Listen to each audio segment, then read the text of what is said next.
हम सभी परमात्मा के संतान हैं और परमात्मा अपनी लीलाओं से हर समय हमें आश्चर्यचकित अचंभित करता रहता है। परमात्मा ऐसी ऐसी लीलाएं करेगा, यद्यपि वो हम लोग इंसानों की नज़र में एक लीला होती है, जबकि वो प्रकृति का एक अपना क्रिया है, एक कार्य है, वो समय समय पर होता ही रहता है। लेकिन हमारे सामने जो चीज़ पहली बार घटित होता है, हमें लगता है कि ये तो चमत्कार हो गया, ये तो लीलाएं हो गई। तो इसी पर एक रचना है कि गजब का झूला झुला रहे हो हम जैसे नादानों को, आखिर क्यों प्रभु झुला रहे हो हम जैसे नादानों को।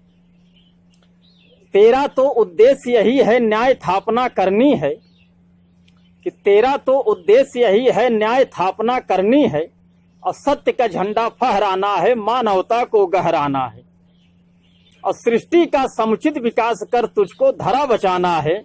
जब यही कार्य पूरा करने को बध कर डाला शैतानों को, फिर क्यों प्रभु तुम झुला रहे हो हम जैसे नादानों को।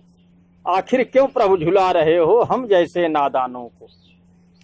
जब तू ही जनक है सृष्टि का, जब तू ही काल तू पालनहार, जब तू ही जनक है सृष्टि का, जब तू ही काल तू पालनहार, जब तू ही शेष है तू ही अशोक, फिर डर कैसा फिर किसकी हार।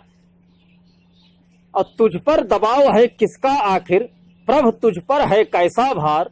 जब एक बाण से सुला रहे हो दुश्मन के खड़े जवानों को, आखिर तब क्यों झुला रहे हो हम जैसे नादानों को। गजब का झूला झुला रहे हो हम जैसे नादानों को, आखिर क्यों प्रभु झुला रहे हो हम जैसे नादानों को। कि सुंदर विचार हो जन जन के जब ऐसा तूने ठान लिया, कि सुंदर विचार हो जन जन के जब ऐसा तूने ठान लिया, सब एक राह के राही हो जब यात्रा तूने फान लिया। जब एक लक्ष्य तू ही है राह तू ही है, तू ही राह पे चलने वाला, कि जब लक्ष्य तू ही है राह तू ही है, तू ही राह पे चलने वाला। जब खींच चलाया है तूने हम सारे अनजानों को, फिर भी क्यों प्रभु झुला रहे हो हम जैसे नादानों को। फिर भी क्यों प्रभु झुला रहे हो हम जैसे नादानों को।